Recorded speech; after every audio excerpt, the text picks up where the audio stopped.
வணக்கம்.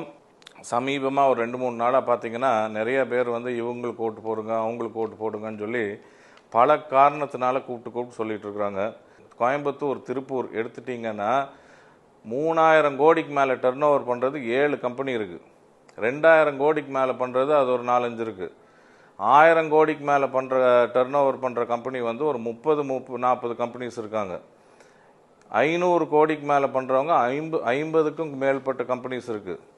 100 கோடிக்கு மேலே டேர்ன் ஓவர் பண்ணுறவங்க 100 கம்பெனி இருக்காங்க. இந்த மாதிரி ஒரு சிட்டியில் இருந்துட்டு நம்மளுக்கு எப்பேற்பட்ட ஒரு எம்பி வேணும்னு நீங்கள் வந்து யோசிக்கணும். நான் பிஜேபிக்காரன் இல்லை, பிஜேபிக்கு ஓட்டு கேட்கறதுக்காக நான் இதை பதிவு பண்ணல. ஆனால் நம்ம சிந்திக்கணுங்கிறதுக்காக நான் சொல்கிறேன். கோயம்புத்தூர் இருக்கிறீங்கன்னா எல்லாருக்குமே தெரியும், சேலத்திலிருந்து கொச்சின் வரைக்கும் அந்த பைபாஸ், நடுவில் நீலாம்பூர்லேருந்து மதுக்கரை வரைக்கும் ஒரு 27 கிலோமீட்டர் இன்றைக்கும் சிங்கிள் லேனு. இதை வந்து விரிவாக்கம் பண்ணணும்னு 10 வருஷமாக நம்ம வந்து பார்த்துக்கிட்டு இருக்கோம், யாருமே பண்ணல. அது மட்டும் கிடையாது, இது ஈஸ்டர்ன் பைபாஸ்னு ஒன்று இருக்குது. அதாவது எல்லா ஹைவேஸையும் லிங்க் பண்ணுற மாதிரி நேஷனல் ஹைவேஸை அவனாசி ரோட்லேருந்து நீங்கள் பெருநாயக்கம்பாளையத்துக்கு டைரெக்டாக லிங்க் ஆகுது. அதே மாதிரி பெருநாயக்கம்பாளையத்துலேருந்து அப்படி சுற்றி வந்தீங்கன்னா இந்த சைடு பாலக்காடு ரோடு வரைக்கும் லிங்க் ஆகுது. இந்த மாதிரி ஒரு ப்ராஜெக்ட்ஸ் இருந்தால் தான் இன்ஃப்ராஸ்ட்ரக்சர் டெவலப் ஆகும். கிளாசிக்கல் உதாரணம் சொல்கிறேன் கேளுங்க. பாரத் மாலா ஸ்கீம்னு சொல்லி ஒன்று 2017 மாண்புமிகு நிதின் கட்கரி அமைச்சர் வந்து ஒரு ஸ்கீம் சொல்கிறாரு. அதாவது முக்கியமான 2 தொழில் நகரங்களை வந்து சேர்த்தணும் ஒரு எக்ஸ்பிரஸ் ஹைவேலான்னு. ஒரே நாள் 2017 மைசூர், பெங்களூர், கோயம்புத்தூர், கரூர் வந்து இணைக்கணும்னு சொல்லி ஒரு ப்ராஜெக்ட் வருது. அந்த ரோடு எந்த மாதிரி ரோடுனா, கோயம்புத்தூர்லேருந்து கரூர் 1 மணி நேரத்தில் போயிடலாம். Greenway project. இந்த ப்ராஜெக்ட் வந்து கோயம்புத்தூர்லேருந்து இந்த சைடு பெருநாயக்கம்பாளையம், அந்த சைடு வந்து மதுக்கரை ரோடு வரைக்கும் அந்த ரோடே கனெக்ட் பண்ணுது. அந்த மாதிரி ஒரு ஃபென்டாஸ்டிக் டிரான்சிட் ரோடு அது.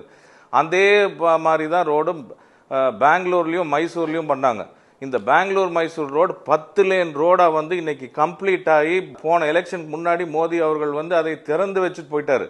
இன்னொரு உதாரணம் மெட்ரோ வந்து 2011 பார்த்தீங்கன்னா ஸ்டாட்டிஸ்டிக்ஸ் பிரகாரம் இந்தியா பூரா 4 சிட்டிலையும் என்னமோ தான் இருந்துச்சு. 2023 வந்து 22 சிட்டிக்கு வந்திருக்குது. ஆனால் கோயம்புத்தூருக்கு வரல. கோயம்புத்தூருக்கு வரணும்னு சொல்லி சாங்ஷன் பண்ணது 2011. இத்தனை வருஷம் காலமாச்சு, நம்ம ஊரில் மெட்ரோவில் ஒன்றும் கிடையாது.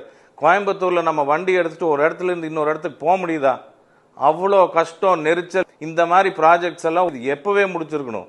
கோயம்புத்தூரில் வந்து நம்ம வந்து நாயுடுவாக இருந்தாலும் சரி, கவுண்டராக இருந்தாலும் சரி, செட்டியாராக இருந்தாலும் சரி ஒரு தாய் மக்கள் போல் வாழ்ந்துருக்கோம். நம்ம எக்காலத்துக்கு ஒன்றும் கோயம்புத்தூரில் அந்த மாதிரி ஒரு பிரிவினை இல்லாமல் இருந்த ஊர்.